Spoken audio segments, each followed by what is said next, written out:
ক্ষমতা কখন এসেছিল? 5 তারিখে জনগণের কাছে ক্ষমতা গিয়েছিল। এই যে 5 তারিখে যে ক্ষমতা গিয়েছিল, এটাকে বলা হয় গাঠনিক মুভ। সরকারের সঙ্গে তো ক্ষমতা কোনো সম্পর্ক নেই। সরকার তো বিদ্যমান ক্ষমতার অধীনে শপথ নিয়েছে। এই সরকার কি এই শেখ হাসিনার সংবিধানের অধীনে শপথ নেয় না? তাহলে ক্ষমতার কথা বলা যাবে। সরকারের কী দোষ? সরকার যদি কোনো ভুলও করে, এটা কি সরকারের দোষ?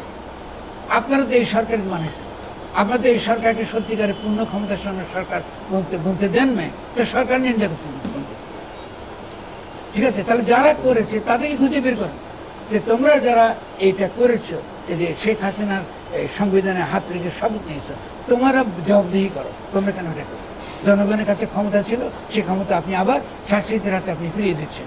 ফ্যাসিস্টদের হাতে আপনি আবারও চিরন্তন ফিরিয়ে দেওয়ার জন্য, পুরোপুরি ফিরিয়ে দেওয়ার জন্য আপনি নির্বাচন চাইছেন। এটা কি হবে? এটা কি জনগণ মেনে নেবে? আমরা কি মেনে নেব? আমাদের মেনে নেব না। আমাদের ডক্টর ইউনূসের বিপক্ষে না, আমাদের গণঅভ্যুত্থান করেছি, ডক্টর ইউনূসকে আমরা এনেছি, তিনি বসেছেন, তো তাকে তো কোনো কাজ করতে দেন না, তাকে তো কোনো কাজই করতে দেন। এই কাজ করতে দিয়ে এখন সমস্ত তার ইউনূসের ঘাড়ে চাপা দিলে তো চলবে না, তার ঘাড়ে চাপা দিবে। আর তার উপদেষ্টা মহলে খালি সারাক্ষণ গালিগালাজ করবেন, যেহেতু আপনি নির্বাচন চান বলে। আর তো কোনো উদ্দেশ্য নেই। উপদেষ্টাদের বিরুদ্ধে আপনি কেন অপপ্রচারটা করেন? কারণ তো খুব একটু সহজ কথা, আপনি যেন তাড়াতাড়ি নির্বাচন চান, এই উপদেশে সরাই দাও, আমাদেরকে বসে। তো আপনারা দুর্নীতিবাজ ছিলেন, বাংলাদেশের লুপ্তরাশি খেলে একমাত্র আওয়ামী লীগ করেছে, আপনারা করেন নাই। এই যে গণঅভ্যুত্থান হওয়ার পরে যত লুপ্তরাজ হয়েছে, যত রকম আপনার দখলবাজি হয়েছে, এই বিভিন্ন ক্ষেত্রে যেগুলো হয়েছে, এটা কারা করেছে? এটাকে বিএনপি করে নাই। তো আপনি কিসের নির্বাচনের কথা বলছেন? আমরা তো বলছি গণপরিষদ নির্বাচন, ছাত্ররা বলছে গণপরিষদ নির্বাচন, মানে রাষ্ট্র গঠন করার নির্বাচন আয়োজন। তো আপনার সাংবাদিকের উল্টো উল্টো প্রশ্ন করেন। এই সরকার তো আমলাতন্ত্রের উপর নির্ভরশীল তো সরকার। আরে ভাই, আপনি তো আমলাতন্ত্র উৎখাত করতে দেন নাই তো। আপনি তো সংবিধান তো রেখে শেখ হাসিনার সংবিধান, তাহলে তো আমলাতন্ত্রই থাকবে। তো কী থাকবে? রাষ্ট্র জনগণ গঠন করে, জনগণ একটা বাড়ি বানায়, এটাকে বলে রাষ্ট্র। জনগণ বানায়, রাজনৈতিক দল বানায়, রাষ্ট্র বানায়। সে বাড়িতে যখন বাস করে, সেখানে কে মুরব্বী আর কে মুরব্বী না, কে বাবা কে মা, এটা ঠিক করে সন্তানের। ঠিক আছে তো? ওকে বলে রাষ্ট্র এরকম একটা বাড়ির মতন, এটাকে গঠন করতে হয়। এটাকে গঠন করতে হয় আগে। আপনি বারবার সরকারের সহায়তা করতে গিয়ে আপনি ভুলে গেছেন রাষ্ট্র বানান নাই। আমি বলছি আমলাতন্ত্র আছে, আমলাতন্ত্র থাকবে না কেন? আপনি তো রাষ্ট্র রেখে দিয়েছেন, আপনি তো পুরনো রাষ্ট্র রেখে দিয়েছেন। আপনি তো শেখ হাসিনার সংবিধানের অধীনে শপথ নেওয়া হয়েছেন এই যে উপদেষ্টা পরিষদকে। তো ওরা তো আমলাতন্ত্রের সঙ্গে তো লড়াই করে পারছে না তারা। আপনি তো দেন নাই তাকে, আপনি ডক্টর ইউনূসকে নতুন রাষ্ট্র বানাতে দেন নাই। আপনি যখন দেন না, তখন তার বিরুদ্ধে কথা বলছেন কেন?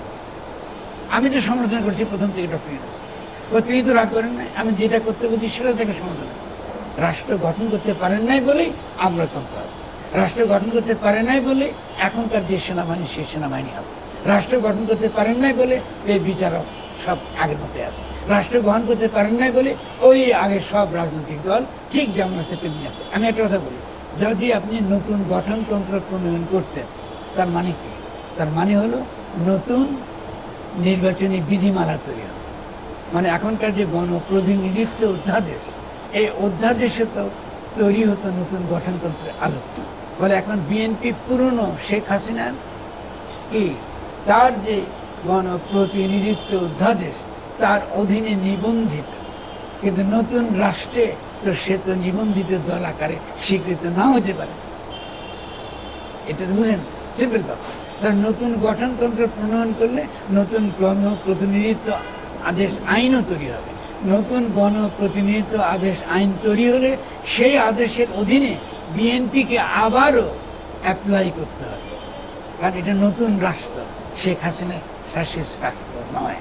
ফলে বিএনপি আদৌ রাজনৈতিক দল কিনা, এটা তো প্রশ্ন করতে হবে। তার সাথে নিজে নির্বাচন করে। বিএনপির মধ্যে কোনো নির্বাচন হয়েছে? ইন্টারনেটের কথা বাদ দেয়, নির্বাচন করার সে নিজে, তার কোনো গণতান্ত্রিকভাবে সে সিদ্ধান্ত না। তাহলে তাহলে এটা রাজনৈতিক দলই না, এটা গুন্ডাদের দল, এটা চোর ডাকাতের দল। রাজনৈতিক দল মানে তো আপনাকে নির্বাচন করতেই হবে। আপনার তর্ক থাকবে, আপনার দলের মধ্যে তর্ক বিতর্ক থাকবে, তার মধ্যে মেজরিটি যে মত, সেই মতের ভিত্তিতে আপনি সামনে আসবেন।